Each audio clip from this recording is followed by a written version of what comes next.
আজকে আমাদের হনুমান জয়ন্তী, হনুমানের জন্মদিন। আজ দিনটা আমাদের কাছে খুব শুভ, প্লাস আমাদের লক্ষ্মীবার, বৃহস্পতিবার। আজকে দিনটা আমার কাছে মনে করি শুভ। 12টার আগে আমি নমিনেশন ফাইল করব। সিউড়ি সিট আসন জেতার ব্যাপারে বা কি ব্যাপারে কি ভাবছেন? সিউড়ি জেতার ব্যাপারে আগেরবারও যিনি প্রার্থী হয়েছিল বিজেপি হেরেছিল, এইবার মার্জিনটা অনেক বাড়বে। দেখতে পাচ্ছেন আমাদের উৎসাহী কর্মীদের বা আমাদের যারা নেতৃত্ব আছে, দেখতে পাচ্ছেন আগামী দিনে প্রমাণ হবে। কতটা আশাবাদী, কি করতে এসছেন? একদম 100% আশাবাদী। আজকে নমিনেশন পত্র জমা দেবো। কতটা আশাবাদী? 100%, 100%। লড়াই কেমন হবে? আমরা জিতবো, তৃণমূল কংগ্রেস জিতবে, মমতা ব্যানার্জি চতুর্থবারের জন্য মুখ্যমন্ত্রী হবে।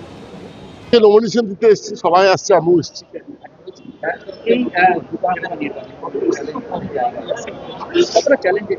চ্যালেঞ্জ কিছু নাই, খুব মানুষ আমাদের সঙ্গে আছে, আমরা জিতবো 100% আশাবাদী।